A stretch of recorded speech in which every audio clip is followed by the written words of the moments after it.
What franchise was milked, is being milked too much?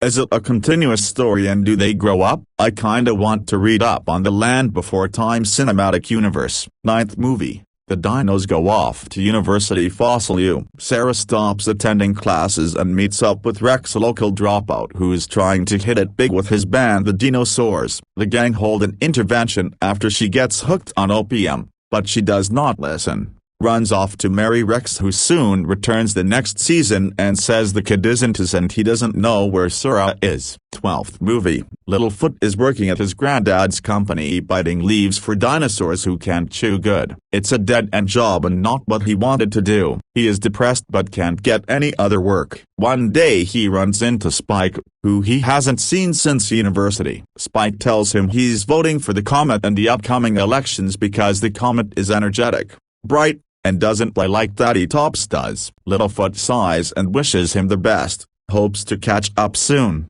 He'll call for him, but both know they never will.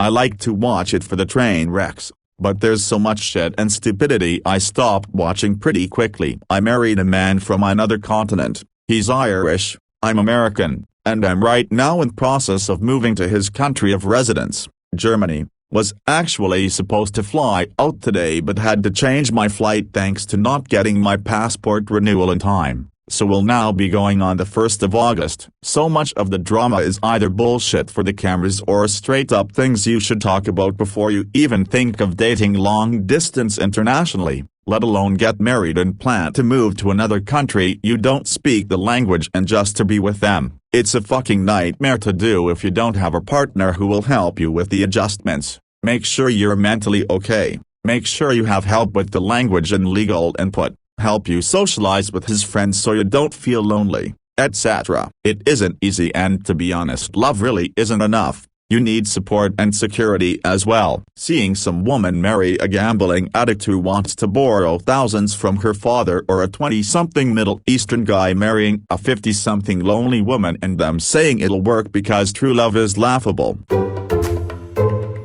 When I saw my mother start watching these, I got a little worried. Then I found out she was watching a show wherein people watched other people watching and commenting on the show and commented on their commentary. And at that point you watched the original show, right? And then the commentary show, and now you're watching the commentary on the commentary show, so you've seen the same show 3 times? Okay, so I had no idea what this was, so I googled a bit. And it's just so funny, the first wiki page that Google shows me is that guy, Taylor Zachary Perez, December 25, 1991, is an upcoming star in the Hollywood industry. In the summer of 2020, skyrocketed to a stardom with his starring role as Marco in the Netflix movie The Kissing Booth 2. And I don't think I've ever seen a wiki page so blatantly written by his own agent Lamel. Terminator. I can respect the third one and Salvation, while bad, but a good premise, but Genesis was doing a 1080 over the shark, and then they followed it up with Dark Fate, a franchise almost 40 octoseconds old, and Arnold is in damn near all of them. The only thing I can say about that is that at least they didn't go the de-aging route, and after all that time, they still haven't shown how the war ends. Anime and Shippuden have tons of filler just to keep going the anime in a weekly format. You can skip 100, or almost 100, episodes of Naruto towards the end before Shippuden, and it's like if nothing in between ever happened. You leave off with Naruto in the hospital and start up, at the halfway point of the episode, with Naruto in the hospital, like they only talk about a filler character once. It was insane to me that you could just skip so many episodes and not miss a thing back when I watched it. And then like half of Shippuden is flashbacks, to the point they became a meme during its run. Like, remember the swing? It appeared in the final episodes. It's to the point where I can predict where an anime is going to do a flashback scene, cause it seems plenty of them learned it from Naruto. Not a franchise but a person. Conor McGregor. Now that he's solved in terms of MMA and no longer looks like a world beater, not to mention an injury that guarantees he'll never be the same again, The UFC is pretty much only going to use him for his name ID and sell as many PPVs as possible until his obnoxious fan club realizes they've hitched their wagon to a perennial loser and insufferable prick. He'll be squeezed for every last drop of his vitality by the UFC, but he'll still make tons of money to get beaten to a pulp by hungrier, more focused fighters. One can only hope he's invested some wisely though, because once the rubes realize he's washed up, those million buy PPVs are gonzo, and good riddance. He's an awful human being. Fuck him. Much as I love the series as a whole, the mainline Pokemon games have been going downhill in more recent years. Sure, they're still very fun to play and they're a great way to play with friends, but something about the newer ones, looking at base game SWSH, feels so lifeless and disingenuous. It's like the life has been sucked out of them, and they become this linear hand-holding tour rather than the explore till you're tired of it, then explore some more style I feel it used to have. I am really hoping the Gen 4 remakes bring back some of the good stuff SWSH's DLC brought in, otherwise they're just milking a dead horse at this point. Skeptical.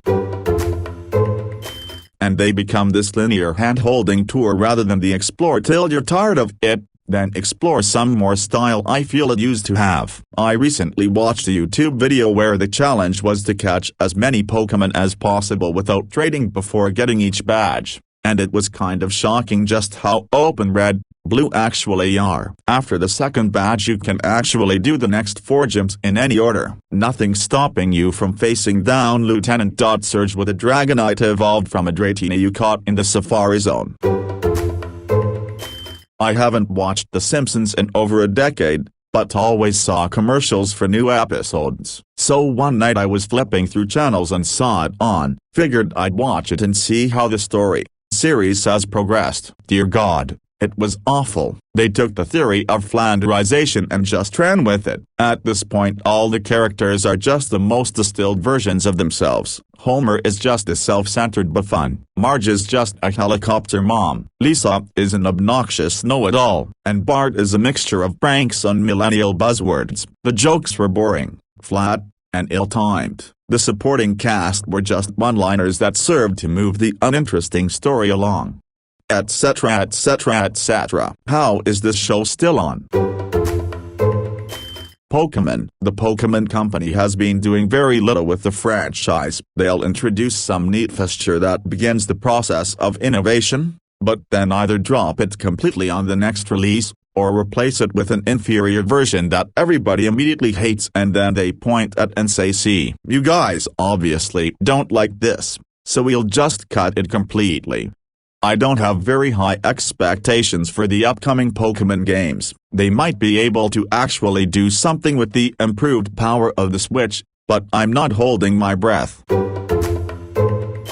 This is hard, because I love the originals. But Star Trek, the original series, was groundbreaking in some ways. The next generation was entertaining and revolutionary in some ways. Deep Space Nine was some of the finest television drama ever. Then the wheels started to fall off. I know people love Voyager, but I don't. I think Enterprise is better than people give it credit for being, but most people hate it. And now, Discovery isn't Star Trek. Lower Decks is okay, but it's more a parody. Picard is Drek, and they're not done. Star Trek Prodigy is coming. Star Trek Section 31 is coming. More movies in a parallel universe that has nothing to do with original Star Trek are coming. Someone, please, take a trip through the Guardian of Forever and steer Rick Berman and Brannon Braga into another career path.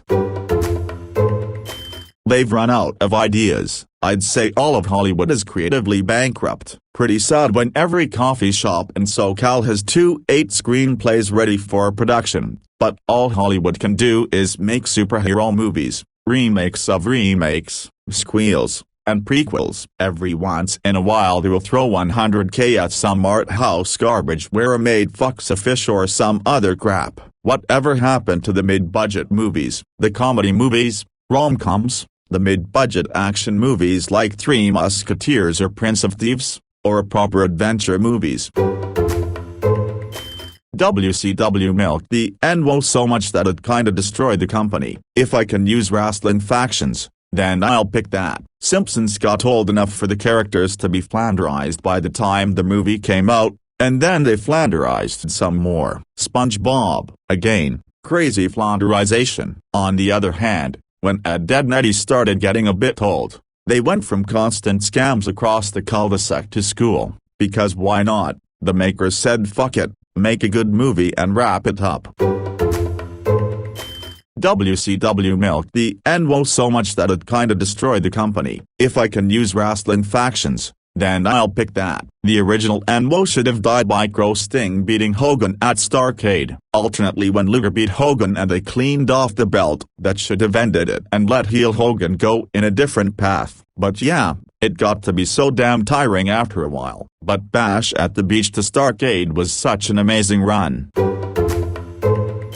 My boyfriend instantly said this when I read him the question and then asked me to see if anyone else said this. Took me a while but glad I found it. We both agree that it's annoying to have to watch shows and movies together to understand what's going on in either. I'm getting a little frustrated with the DC Arrow at the moment because it has more and more overlaps with other shows that sometimes leave me feeling like WTF just happened. It'll be interesting to see if it can sustain itself through the next decade. I have a feeling that when most of the original cast is completely gone then they might face an issue. I mean, to me so much of it seems to be setting up replacements for the original 5. Marvel has already hinted at replacements for Iron Man, Hawkeye, Black Widow, Hulk, and Thor, and Captain America has already been replaced, with all the others getting female reboots basically.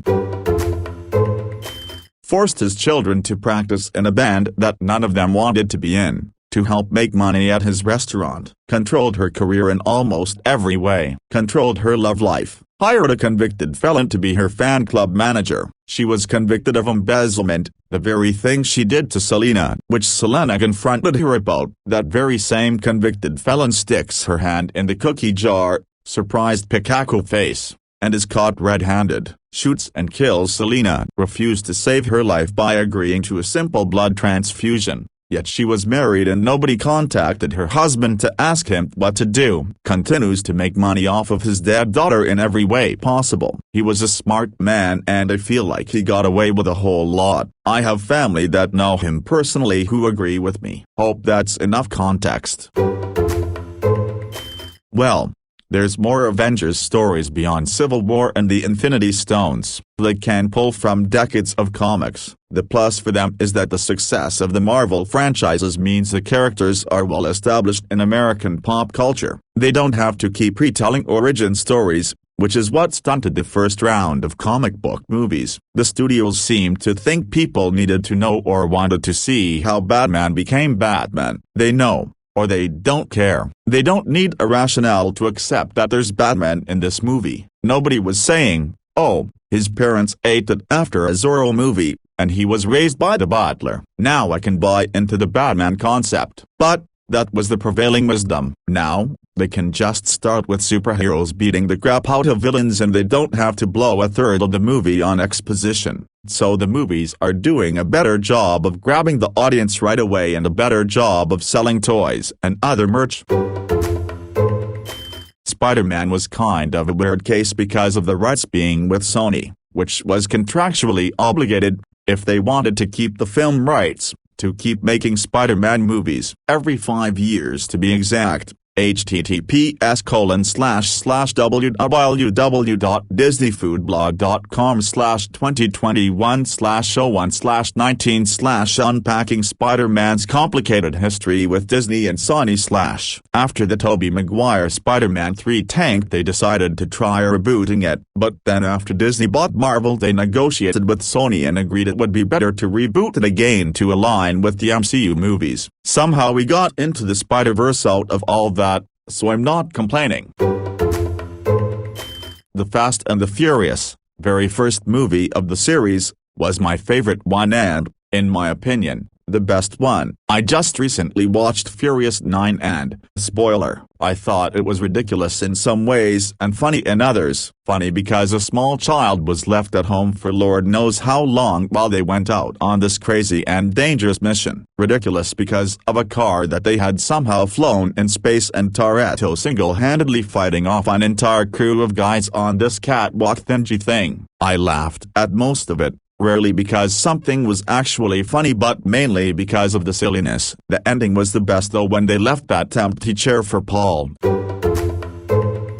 Honestly, the woman, minority franchise, and please hear me out here, I'm all for us and movies with women and minorities. We need more of that and more representation, all over that. What I think needs to die is the reboots and obvious standard movies where they take something wildly popular from the past and go but this time it is a woman. A perfect example is Ghostbusters. It needs to die. Perfect example, I hope, of what is not this. The new Black Wonder Years, I have high hopes for that. The format is so timeless and has a real opportunity to really dig into pertinent issues. It's not going to have wink but they're moments. Hopefully again. You don't need to copy popular white male stories. Women and minorities don't need to emulate white people. That does not actually represent anyone. That's selling them as white men and pretending that for them to get ahead they need to be white men. It's got to end. It's really wrong. Just make great roles for women. Just make a black superhero like they did with Black Panther, which I honestly thought was a bad movie,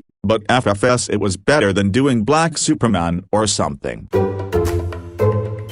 I guess they feel these days they need a name brand to sell a movie. Though Google says that Velma was already played by an East Asian twice, so it's a bit confusing as why it's an issue now to me. I do think there are stories that are so seeped into our public consciousness like Ocean's 11 as the definitive heist film that it's fine if it reinvents itself. But I get point of just bringing up IP and slapping ethnicity or gender change to give it appeal. But like all Lady a Ghostbusters seems fine to me. People would just call it a Ghostbusters rip-off otherwise. But I think people underestimate the power of people seeing beloved stories but with people who look like them. Growing up, the only Asians in Western media I ever saw were like Antiquity and Carmen Sandiego and I in Gem and the Holograms, and those aren't exactly the best loved or popular franchises.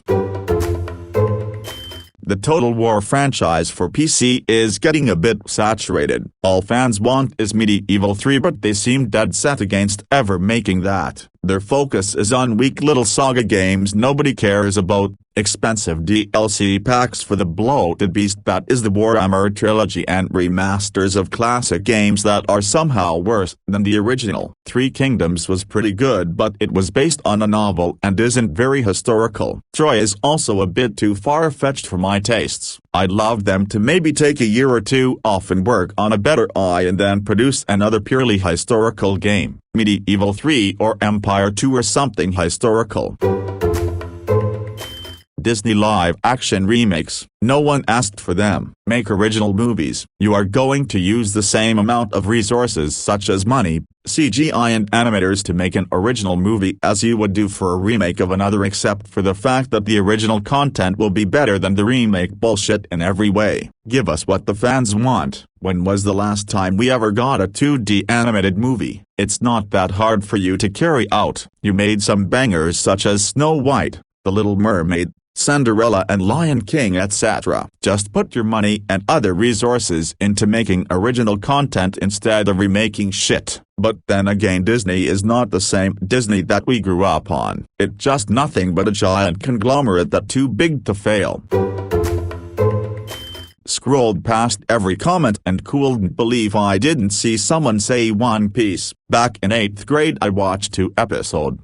800, mid Dressrosa arc but never finished it. After the time skip, man, it sucks to watch a 3-minute lore section, 2 minutes opening, 1 minute story recap, have 8 minutes of a slow-paced ugly episode, then have a 2-minute outro and a 2 minutes next time on. Sucks. I genuinely enjoyed and still remember a lot of the moments through episode 1400, mainly Water 7, man, what an arc. Sad to say, Fast and Furious 1 was about truck heists and an undercover cop. 2 was pretty much the same thing. 3 was about a troubled kid making friends while drifting cars. 4 was about more truck heists and the cast of 1 reuniting. 5 was about running from cops and finding Dom's dead ex-lover. 6 was about preventing a terrorist from destroying the city. 7 was about fighting a criminal mastermind. 8 was about stopping World War III. Hobbs and Shaw was about stopping a super virus and a super terrorist. In case you didn't notice, there's a slight line between normal car movie and crazy sci-fi that this franchise crosses.